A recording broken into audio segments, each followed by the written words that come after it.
want to bring into the conversation now Democratic Congressman Suhas Subramaniam from Virginia. He's a member of the Oversight Committee. And Congressman, it's good to see you. One of the things we did not talk about in terms of Bondi's ouster, because I was leaving it to you, is the unfinished business that Bondi has with your committee. I know that you still want her to come in for her deposition. But can I ask you legally, do the Oversight Committee lawyers believe that the subpoena applies to Bondi, whether she's serving as AG or not?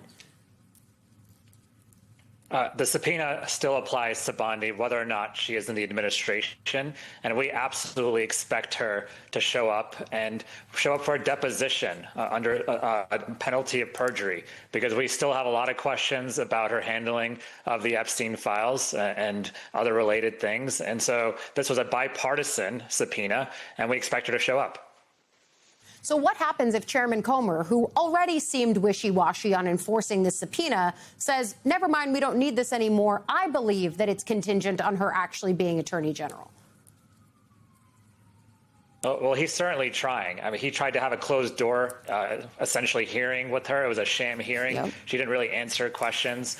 It wasn't really forthcoming in any sort of way. The reality is the subpoena says what it says, which is she needs to be showing up and it's to be a sworn deposition, and she needs to answer her questions the same way everyone else has. Remember, with the Clintons, they held them in criminal contempt, right? So we should be applying the same standard to her if she doesn't show up and comply with this subpoena.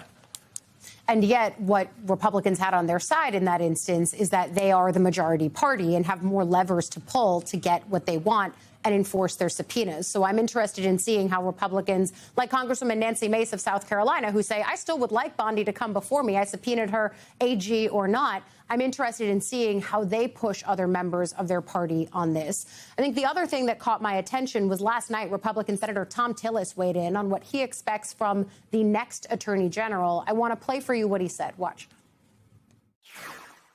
For me, the threshold for somebody following Pam Bondi ends the moment I hear they said one thing that excused the events of January the 6th. I've been very clear on that.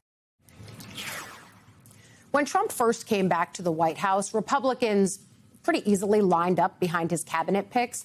Do you think that dynamic has since changed at all? I don't think so. I think the Republican Party is still the party of Trump. They will still follow him wherever he wants to go. But that's a great standard that Senator Tillis put forward. As do you support the January 6th insurrection, and do you support President Trump's efforts to exonerate everyone involved and go after everyone who prosecuted that? The standard I would have is, will you put the American people and the law and the Constitution over the whims of the president? That's the only standard for me.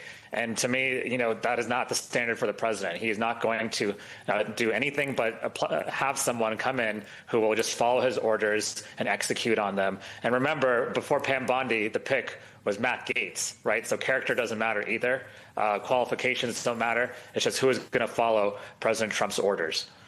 God, you're taking me back with that mention of Gaetz going up for AG. Of course, we're asking about a confirmation battle that happens on the other side of Congress. I want to quickly stay on the Epstein investigation because there are some Democrats who are talking about bringing in Jen Shah, the former Real Housewife who was then in the same prison as Ghislaine Maxwell. Have you heard about anyone moving on that? And is that something that you want? I would be happy to talk to her if she has information. Remember, Todd Blanche, who is also up for Attorney General. He's going to be the acting Attorney General in the meantime. He spent 6 hours with Ghislaine Maxwell, and then she got sent to a minimum security prison. I'd like to know why that happened and how we can reverse that. I'd like the next Attorney General to do everything they can to reverse it. And I am curious to hear if Ghislaine Maxwell has said anything to other prisoners while in prison. So it would be something I would entertain. Yeah, Jen Shah has said that Maxwell showed no remorse during their conversations in prison. And of course, I also want to get your reaction to the breaking news that we've been following out of the Middle East over the course of the last 2 hours. A U.S. official familiar with the matter tells MS Now a search is underway for an American pilot inside Iran. We still don't know if the jet was shot down or just went down. But what other questions do you have about this? Well, first of all, our heart goes out to the pilots and their families. The reality is, even if we have, quote unquote, air superiority over Iranian airspace, you're never fully safe in Iranian territory, especially right now. They will continue this asymmetric warfare. They know that shooting down one of our planes is better than us shooting down 100 of their planes. And the reality is, if they do capture and find these pilots, those are very valuable hostages to them. That's an unfortunate reality. And so certainly I hope the rescue efforts go well, but it also underscores the difficulties of this war with Iran, the economic hardship that it has caused in the United States, but also the impact on the military personnel and their families too. So our heart goes out to them. We hope that this rescue mission is successful. Yeah, I think that is where our thoughts and our prayers remain, even as we try to get all of this information together. Right now, our understanding is that it's one pilot. Our colleague Inzamam Rashid overseas in the Middle East said that it could potentially be two. We are trying to nail down this information. But I think, Congressman, it all comes as the New York Times is reporting that the Trump administration's budget is going to ask lawmakers to approve $1.5 trillion in defense spending for 2027. There's also talk about a $200 billion supplemental funding bill for the Iran war specifically. What does that tell you about Republican priorities in this moment and the ways that Democrats are going to talk about them in real time from a budget perspective, and then also, of course, in a midterm environment?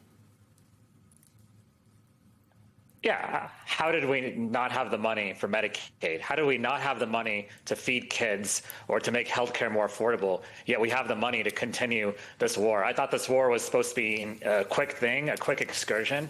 Why do they need $200 billion? That doesn't indicate to me that this war is ending anytime soon. And our military budget already ballooned once, and then we made ICE into a military as well. So that's the priorities of this administration, is to fund ICE and continue forever wars. And our priority is making life more affordable for the American people and getting them health care and getting kids nutrition. So we're going to continue to push that.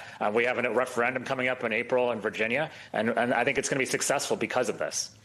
Yeah, that referendum you're talking about would redraw Virginia's congressional maps ahead of the November elections. And of course, when you use the word excursion around Iran, that's not your word. That's you quoting a word that the president has used to define this conflict in the past. We'll have to leave it there for now. Congressman Suhas Subramaniam, thank you. Unclear that we'll see you back in D.C. earlier or later than you're expected. We'll talk about that at another time. Thanks.